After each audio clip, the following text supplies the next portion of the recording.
Olá, seres humanos, sejam muito bem-vindos a mais um vídeo do canal.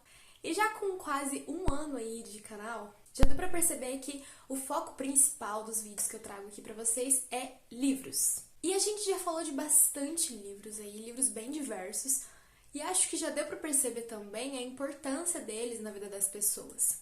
Só que essa noção nem sempre foi tão clara. Durante muitos anos e em várias épocas, os livros foram proibidos, algumas vezes foram queimados, outros realmente não podiam ser circulados nas ruas, e isso aconteceu em diversos períodos, várias vezes durante a nossa história. E vem acontecendo uma coisa muito chata, acho que não é surpresa para o governo que está vigente agora no Brasil, mas desde o ano passado tá rolando uma lei aí de que o governo federal tá tentando taxar os livros. O que acontece? Os livros e o papel impresso no Brasil hoje, eles têm tipo uma proteção contra os impostos. Só que estão tentando colocar os impostos nele novamente.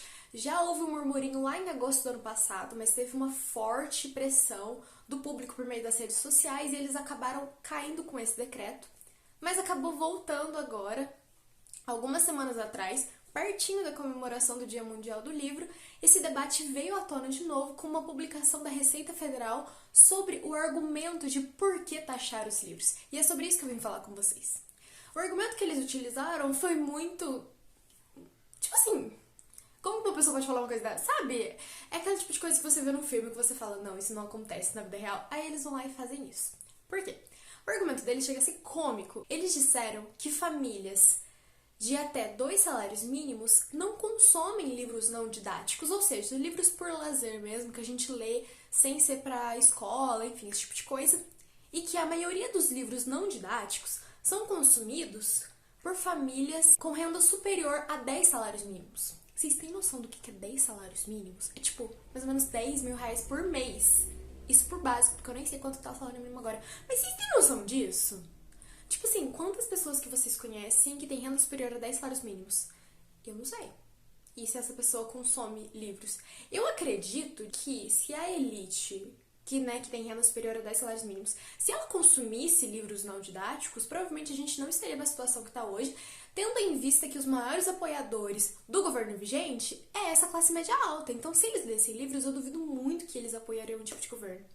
Mas enfim, o objetivo daqui hoje não é nem olhar com muita atenção para o governo de agora e para essa prerrogativa da Receita Federal, porque ela já é absurda por si só e eu convido vocês a assinarem os abaixo-assinados que estão rolando por aí. Eu vou colocar o link de um aqui embaixo. Todas as editoras estão se movimentando porque a gente quer que o livro seja mais acessível, não que ele seja mais inacessível.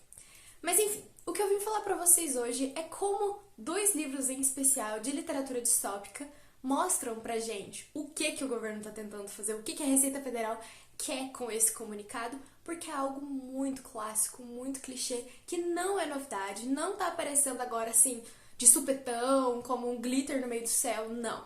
Isso daqui é clássico, já aconteceu várias vezes. E se 2 livros aqui, de 1900 e bolinha, já trazem sobre isso, dá pra gente ver pra onde que isso quer levar. O primeiro deles ainda não tem resenha aqui no canal, mas é Fahrenheit 451. Pra quem não conhece, esse livro aqui conta sobre uma realidade distópica em que os bombeiros, eles não apagam o fogo, eles ateiam fogo nos livros. Sim, os livros aqui são terminantemente proibidos. Você é preso, assim, preso porque você some do nada, né? Você é morto, você é assassinado pelo governo, por ler um livro, por andar com um livro. Os livros são realmente proibidos e eles são queimados. Você liga para os bombeiros e denuncia a casa de uma pessoa que tem um livro. E a trama gira em torno do Montag. Ele é um bombeiro, ele sempre foi bombeiro, sempre teve nessa linha de queimar os livros, ele só enxerga esse viés de pensamento, até que ele começa a conversar com uma vizinha, e essa vizinha ela é meio desbruteada pra ele, porque ela reflete sobre a vida, ela fala sobre coisas que ele nunca pensou, ela realmente tira ele da bolha dele. E aí ele começa a refletir por que eles queimam os livros, o que tem naqueles livros que faz com que eles sejam tão perigosos a ponto de queimá-los. E é extremamente interessante as discussões dele com essa vizinha, porque ela fala sobre coisas que pra gente é normal refletir, é normal a gente conversar. E ele fala que ela quer pensar em coisas que não fazem bem, ela quer tirar ele de felicidade, ela quer tirar ele da casinha dele, e é justamente isso. E nessa linha de raciocínio, uma hora o Montag, como ele fica com essas ideias que a vizinha coloca na cabeça, ele acaba ficando interessado para saber o que tem nos livros, por que eles são tão perigosos. E uma hora ele conversa com um coronel, um cara de patente maior que ele, tipo o chefe dele. E esse cara fala, por que os livros são queimados? Por que eles têm tanto medo dos livros? E ele fala que os livros deixam as pessoas tristes, que eles querem ver as pessoas felizes. Aqui nessa sociedade, as pessoas elas são vidradas na televisão. Elas passam 24 horas por dia em frente da televisão e elas têm tipo uma família da parede, que são pessoas que ficam ali e conversam com elas. Mas eu acho que são robôs. Eu não entendi muito bem essa parte na época que eu li, mas eles têm essas famílias nas paredes, eles ficam conversando, tipo, encenando um teatro. Parece realmente um teatro em que eles estão encenando 24 horas por dia. E eles são ali, extremamente alienados, extremamente manipulados. Tudo que eles fazem, as pessoas sabem. E pra eles, os livros deixam as pessoas tristes. Os livros fazem as pessoas refletir. E eles não querem isso. Eles querem que elas sejam contentes nessa alienação. E essa felicidade que eles dizem que toda essa alienação traz, ela é muito falsa. Tanto que a mulher do Montag, ela fica 24 horas por dia na frente da televisão e ela toma tanto calmante, mas tanto calmante, que ele precisa chamar uns caras pra fazer uma limpeza, porque você fica com essa impressão que ela tava tentando se matar por sentir essa coisa, essa tristeza, mas que também não tem explicação. Porque por que você vai ser infeliz se você tá numa sociedade tão feliz, num lugar em que as pessoas não discutem, elas não refletem, elas não pensam criticamente sobre as coisas? A justificativa aqui é de que eles querem que todos sejam iguais. Eles não querem que uma pessoa seja mais inteligente que a outra e que ela diminua o outro. Essa é a justificativa para queimar os livros. Porque para eles os livros trariam essa diferença, fariam com que as pessoas fossem diferentes, que elas pensassem diferentes. Mas não, eles querem que todos sejam iguais, que todos tenham os mesmos direitos e que todos sejam extremamente manipulados. O comandante que chama Beth, ele fala uma passagem que eu vou ler para vocês. Um livro é uma arma carregada na casa vizinha. Queime-o. Descarregue a arma. Façamos uma brecha no espírito do homem. Quem sabe quem poderia ser alvo do homem lido? Eu? Eu não tenho estômago para eles, nem por um minuto. O livro é tão perigoso, mas tão perigoso, que eles precisam queimá-lo. Uma passagem aqui que o Montag está falando com a mulher dele sobre toda a situação e sobre essa alienação em que eles estão, em que eles não ficam sabendo absolutamente nada do que está acontecendo. Eles ficam ali no mundinho deles, como se eles estivessem nessa felicidade. E ele questiona sobre isso. Desde 1990 já fizemos e vencemos 2 guerras atômicas. Será porque estamos nos divertindo tanto em casa que nos esquecemos do mundo? Será porque somos tão ricos e o resto do mundo tão pobre e simplesmente não damos a mínima para sua pobreza? Tenho ouvido rumores, o mundo está passando fome. Mas nós estamos bem alimentados. Será verdade que o mundo trabalha duro enquanto nós brincamos? Será por isso que somos tão odiados? Houve rumores sobre ódio, também esporadicamente ao longo dos anos. Você sabe por quê? Eu com certeza não. Talvez os livros possam nos tirar um pouco dessas trevas. Ao menos poderiam nos impedir de cometer os mesmos malditos erros malucos. Não ouço esses idiotas do seu salão falando sobre isso. Meu Deus, Millie, você não entende. 1 hora por dia, 2 horas com esses livros e talvez... Essas trevas que o Montag fala é justamente sobre a ignorância. Sobre não saber o que está acontecendo, sobre não conseguir entender o passado, o presente, sobre não conseguir refletir sobre as coisas, sobre estar no meio de um oceano em que pessoas ficam fofocando e a vida é linda e ao mesmo tempo a sua mulher está tomando tanto calmante que você precisa chamar os caras para tirar isso do organismo dela, senão ela vai morrer. Essa justificativa aqui deles é só um exemplo de por que os livros são tão perigosos para governos que querem a massificação popular. Se você quer que todos sejam felizes e quer que todos pensem da mesma forma, não deixe que eles leiam. E isso também é mostrado em um outro livro que já tem uma resenha aqui no canal, que é um livro que eu sou completamente apaixonada, eu vou falar isso pro resto da vida. Ele tá nos meus preferidos pro resto da vida, porque ele é simplesmente maravilhoso e eu acho que todo mundo devia ler ele, que é Admirável Mundo Novo, do Aldous Huxley.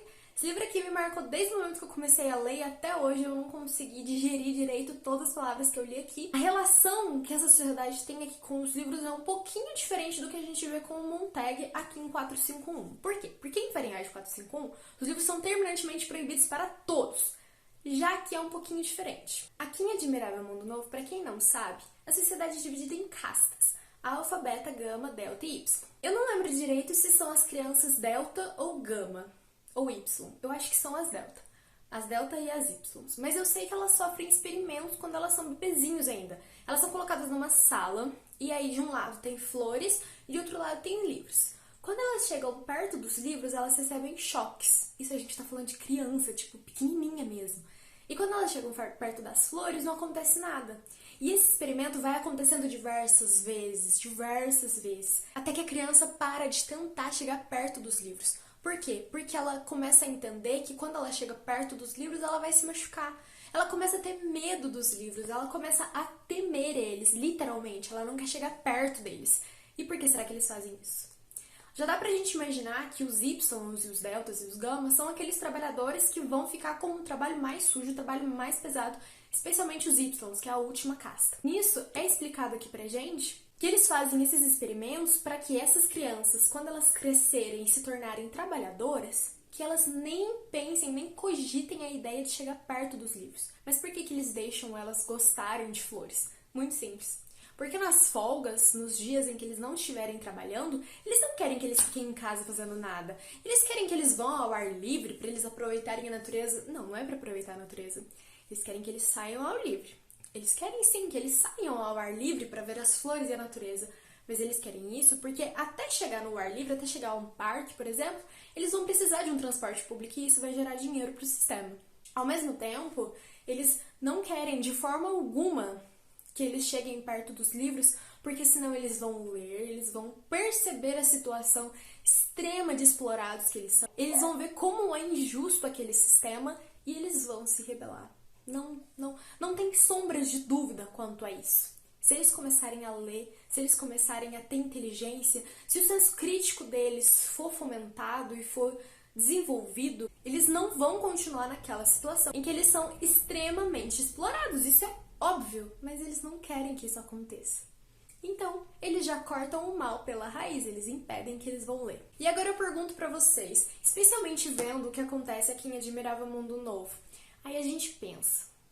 A justificativa da Receita Federal foi justamente de que pessoas com renda de menos de 2 salários mínimos não leem livros não didáticos. O que já é uma mentira, porque tem uma pesquisa dizendo o contrário que eu vou colocar aqui embaixo na descrição também. A gente sabe que a classe trabalhadora, que a classe brasileira, ela já tem muita dificuldade de ler porque os livros não são baratos. Se a gente for falar, um livro esse daqui deve ter custado uns 30, 35 reais. Isso não é barato. Tem pessoas aqui no Brasil que vivem com 150 reais por mês pra tudo e não dá. Então não vai dar pra você comprar um livro de 30 reais. Então, querendo ou não, um livro já não é acessível. Torná-lo ainda mais inacessível é fazer com que essas pessoas que já não têm muito dinheiro para conseguir comprar um livro, que elas realmente não tenham, que elas não consigam comprar um livro. Essa ilusão de que as pessoas com mais de 10 salários mínimos é que leem de verdade, parece para mim que é o que eles querem que se torne realidade, com a taxação dos livros. Porque aí os livros vão realmente ficar mais caros ainda. E acho que é muito claro a gente olhar por quê. Por que você vai querer uma sociedade instruída, crítica, que consegue refletir sobre as situações, que consegue olhar um comunicado do governo e pensar, isso é justo, isso não é, eu concordo com isso, eu não concordo com isso? Por que você vai querer? Se você sabe que o governo que você está exercendo, ele tem viés autoritários e viés totalitários. Você não vai querer uma sociedade instruída, então por que você vai querer que eles se rebelem? Se eles são, de longe, em número muito maior. Isso me lembra de 1984. Eu não sei se vocês já leram, mas tem resenha aqui no canal, vou colocar na descrição também. Até peguei o livro aqui, que tem uma hora que o Winston, ele fala, é o povão. Porque eles estão em um número muito maior e se eles conseguirem perceber a situação que eles estão e se revoltarem contra isso, aí sim eles vão conseguir ter alguma chance contra esse sistema que esmaga eles, tanto assim. Isso me faz lembrar da gente. Tentar dificultar ainda mais o acesso ao conhecimento às classes mais baixas é definitivamente tentar perpetuar uma sociedade ignorante, uma sociedade expiente e que poderia talvez mudar tudo isso se conseguisse ter essa percepção crítica de lutar contra seus direitos, de realmente ir atrás, de manifestar, enfim. É uma ideia minha, mas que faz muito sentido quando a gente olha para esses 3 livros aqui, esses grandes clássicos da literatura, e que a gente vê a história se repetindo. Eu finalizo esse vídeo agora, convidando vocês a refletirem sobre tudo isso que eu falei, sobre a nossa situação atual, sobre esse decreto, né, da Receita Federal, que ainda não foi confirmada, mas foi um documento que eles soltaram, realmente justificando, assim, o porquê de taxar os livros. Eu vou colocar o documento completo aqui também, eu acho que é na parte 14 que tá falando dos livros. Mas enfim, se vocês quiserem ler, fiquem à vontade. Se discordarem de mim, podem falar também. Ficaria muito feliz de ter essa discussão, porque é muito importante a gente ouvir uma opinião contrária da nossa. Mas é isso, eu espero muito que vocês tenham gostado. Convido vocês mesmo a fazer essa reflexão, porque não é algo bobo, não é simplesmente taxar os livros e taxar o papel. Tem muita coisa por trás e é muito importante a gente pensar sobre isso, principalmente agora, nesses tempos tão obscuros em que nós estamos vivendo. Então é isso, eu espero muito que vocês tenham gostado. Não se esqueçam de curtir o vídeo, de compartilhar e de clicar no sininho de notificações para você não perder nenhum vídeo que vem por aí. É isso, beijo e até a próxima!